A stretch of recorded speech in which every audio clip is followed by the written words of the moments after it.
Well, it's another day.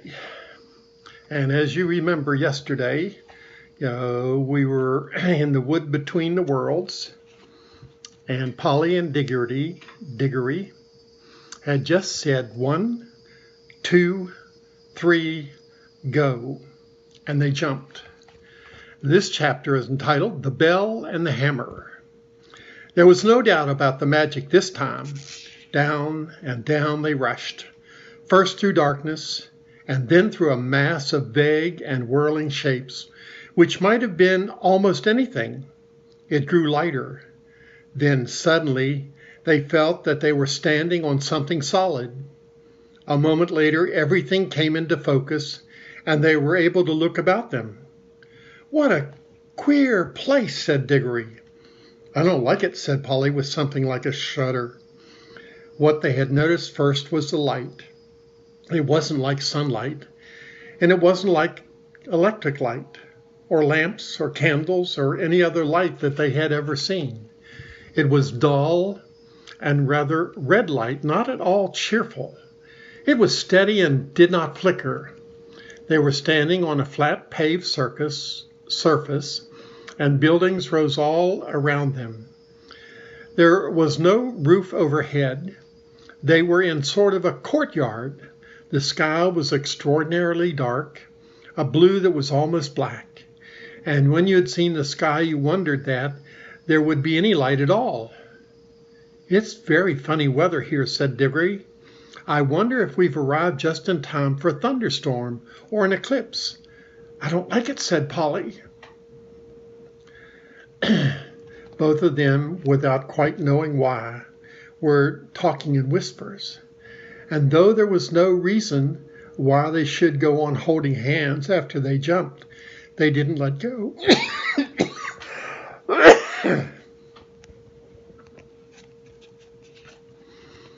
The walls rose very high all around the courtyard.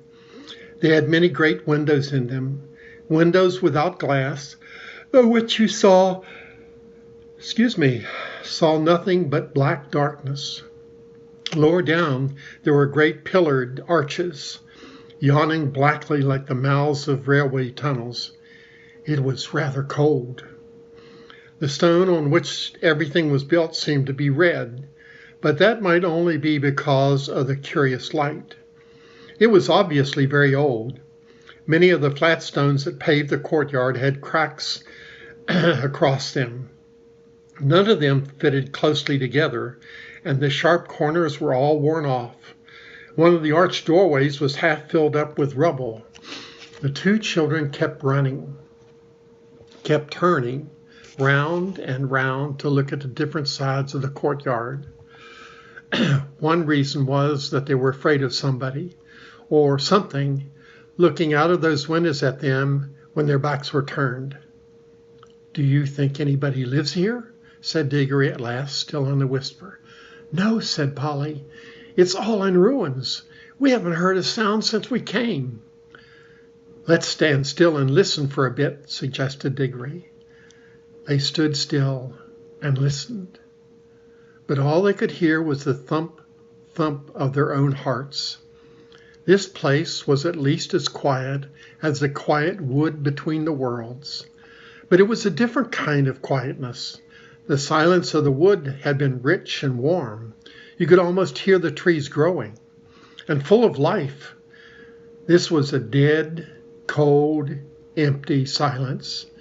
You couldn't imagine anything growing in it. "Let's go home," said Polly. "But we haven't seen anything yet," said Diggory. "Now we're here, we simply must have a look around." "I'm sure there's nothing at all interesting here. There's not much point in finding a magic ring that lets you go into other worlds if you're afraid to look at them when you get there." "Who's talking about being afraid?" said Polly, letting go of Diggory's hand. "I only thought you didn't seem very keen on exploring this place." "I'll go wherever you go." "We can get away the moment we want to," said Diggory. "Let's take off the green rigs and put them in our right hand pockets. All we've got to do is to remember that our yellow are in our left pockets." You can keep your hand as near your pocket as you like, but don't put it in or you'll touch the yellow and vanish." They did this and went quietly up to one of the big arched doorways, which led into the inside of the building. And when they stood on the threshold and looked in, they saw it was not too dark inside, as they had thought at first. It led into a vast, shadowy hall which appeared to be empty, but on the far side there was a row of pillars with arches between them, and through those arches there streamed in some sort of same tired-looking light. They crossed the hall, walking very carefully for fear of holes in the floor or anything lying about that they might trip over. It seemed a long walk. When they had reached the other side, they came out through the arches and found themselves in another and larger court. "That doesn't look very safe," said Polly, pointing at a place where the wall bulged outward and looked as if it was ready to fall over into the courtyard. In one place a pillar was missing between two arches, and the bit that came down to where the top of the pillar ought to have been hung there with nothing to support it. Clearly, the place had been deserted for hundreds, perhaps thousands of years. If it's lasted till now, I suppose it'll last a bit longer," said Diggory, "but we must be very quiet. You know a noise sometimes brings things down, like an avalanche in the Alps." They went on out of the courtyard into another doorway and up a great flight of steps and through vast rooms that opened one of another till they were dizzy with the mere size of the place. Every now and then they thought they were going to get out into the open and see what sort of country lay around the enormous palace. But each time they only got into another courtyard. They must have been magnificent places when people were still living there. In one there had once been a fountain. A great stone monster with widespread wings stood with its mouth open, and you could still see a bit of piping at the back of its mouth, out of which the water used to pour. Under it was a wide stone basin to hold the water, but it was dry as a bone. In other places there were the dry sticks of some sort of climbing plant, which had wound itself round the pillars and helped to pull some of them down. But it had died long ago, and there were no ants or spiders or any of the other living things you might expect to see in a ruin. And where the dry earth showed between the broken flagstones, there was no grass or moss. It was all so dreary and all so much the same that even Diggory was thinking they had better put on their yellow rings and get back to the warm green living forest of the in-between place, when they came to two large, huge doors of some metal that might possibly be gold. One stood a little ajar, so of course they went to look in. Both started back and drew a long breath, for here at last was something worth seeing. For a second they thought the room was full of people, hundreds of people, all seated and all perfectly still. Polly and Diggory, as you may have guessed, stood perfectly still themselves for a good long time, looking in. But presently they decided that what they were looking at could not be real people. There was not a movement nor the sound of breath amongst them all. They were like the most wonderful waxworks you ever saw. This time Polly took the lead. There was something in this room which interested her more than it interested Diggory. All the figures were wearing magnificent clothes. If you were interested in clothes at all, you would hardly help going in to see them closer. And the blaze of their colors made the room look not exactly cheerful, but at any rate rich and majestic after all the dust and emptiness of the others. It had more windows, too, and was a good deal lighter. I can hardly describe the clothes. The figures were all robed and had crowns on their heads. Their robes were of crimson and silvery gray and deep purple and vivid green. And there were patterns and pictures of flowers and strange beasts in the needlework all over them. Precious stones, astonishing size and brightness, stared from their crowns and hung in chains around their necks and peeped out from all the places where anything was fastened. "Why, haven't these clothes all rotted away long ago?" asked Polly. "Magic, magic," whispered Diggory. "Can't you feel it? I bet this whole room is just stiff with enchantments. I could feel it in the moment we came in." "Any one of these dressers would cost hundreds of pounds," said Polly. But Diggory was more interested in the faces, and indeed these were well worth looking at. The people sat in their stone chairs on each side of the room, and the floor was left free down the middle. You could walk down and look at the faces in turn. "They were nice people, I think," said Diggory. Polly nodded. All the faces they could see were certainly nice. Both the men and women looked kind and wise, and they seemed to come from a handsome race. But after the children had gone a few steps down the room, they came to faces that looked a little different. These were very solemn faces. You felt you would have to mind your P's and Q's if you ever met living people who looked like that. And when they had gone a little further, they found themselves among faces they didn't like. This was about the middle of the room. The faces looked strong and proud and happy, but they looked cruel. A little further on, they looked crueler. Further on again, they were still cruel, but no longer looked happy. They were even despairing faces, as if the people they belonged to had done dreadful things and also suffered dreadful things. The last figure of all was the most interesting. A woman even more richly dressed than the others, very tall. But every figure in that room was taller than the people of our world, with a look of such fierceness and pride that it took your breath away. Yet she was beautiful, too. Years afterwards, when he was an old man, Diggory said he had never in all his life known a woman so beautiful. It is only fair to add that Polly always said she couldn't see anything especially beautiful about her. This woman, as I said, was the last, but there were plenty of empty chairs beyond her, as if the room had been intended for a much larger collection of images. "I do wish we knew the story that's behind all this," said Diggory. "Let's go back and look at the table sort of thing in the middle of the room." The thing in the middle of the room was not exactly a table. It was a square pillar about 4 feet high, and on it rose a little golden arch from which there hung a little golden bell. Beside this there lay a little golden hammer to hit the bell with.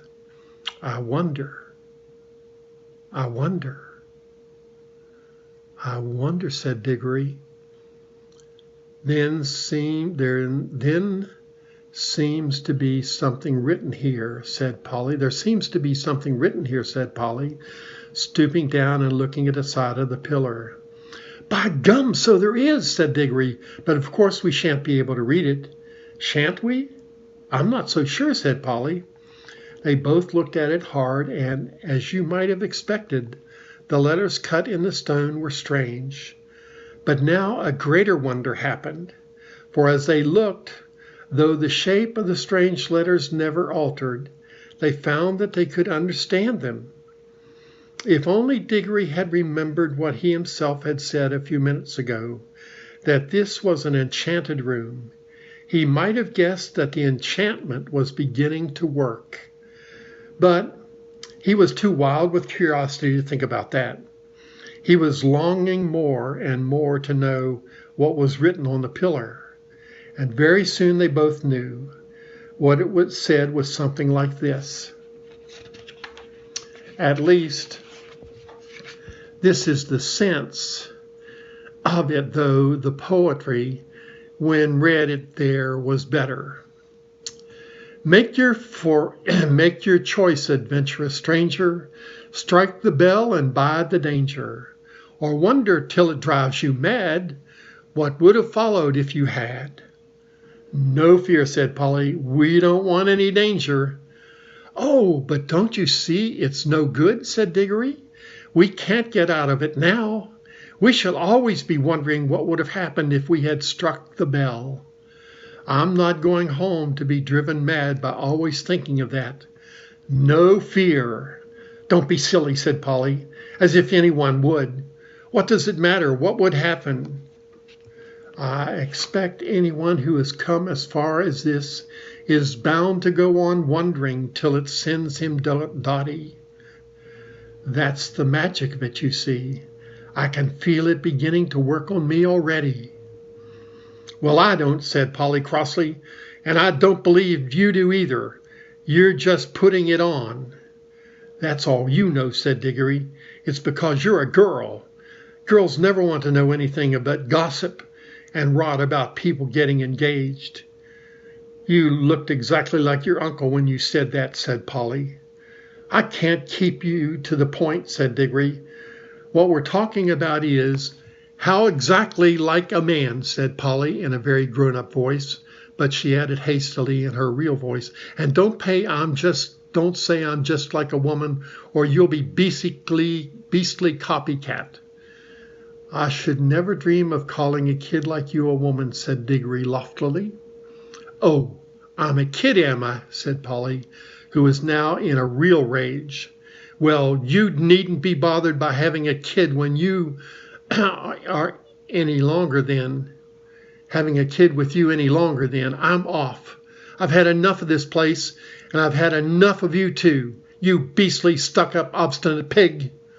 None of that, said Diggory, in a voice even nastier than he meant it to be, for he saw Polly's hand moving to her pocket to get hold of the yellow ring.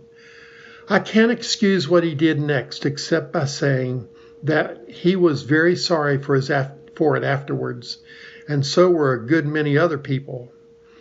Before Polly's hand reached her pocket, he grabbed her wrist, leaning across her with his back against her chest, then keeping her other arm out of the way with his other elbow, he leaned forward, picked up the hammer, and struck the golden bell a light, smart tap. Then he let her go, and they fell apart, staring at each other and breathing hard. Polly was just beginning to cry, not with fear, and not even because he had hurt her wrist quite fairly badly, but with furious anger. Within 2 seconds, however, they had something to think about that drove their own quarrels quite out of their minds. As soon as the bell was struck, it gave out a note, a sweet note, such as you might have expected, and not very loud. But instead of dying away again, it went on. And as it went on, it grew louder. And before a minute had passed, it was twice as loud as it had been to begin with. It was soon so loud that if the children had tried to speak, but they weren't thinking of speaking now, they were just standing with their mouths open, they would have not heard one another. Very soon it was so loud that they could not have heard one another even by shouting. And still it grew, all on one note, a continuous sweet sound. Though the sweetness had something horrible about it, till all the air in that great room was throbbing with it, and they could feel the stone floor trembling under its feet. Then at last it began to be mixed with another sound, a vague, disastrous noise that sounded first like the roar of a distant train, and then the crashing of a falling tree. They heard something with great weights falling. Finally, with a sudden rush and thunder and a shake that nearly flung them off their feet, about a quarter of the roof at one end of the room fell in. Great blocks of masonry fell all around them, and the walls rocked. The noise of the bell stopped. The clouds of dust cleared away. Everything became quiet again. It was never found out whether the fall of the roof was due to magic, or whether that unbearably loud sound from the bell just happened to strike the note, which was more than those crumbling walls could stand. "There! I hope you're satisfied now," panted Polly. "Well, it's all over anyway," said Diggory, and both thought it was, but they had never been more mistaken in their lives. And so ends the chapter on the bell and hammer. See you tomorrow for the deplorable world. Love you all. Catch up with you later. Bye-bye.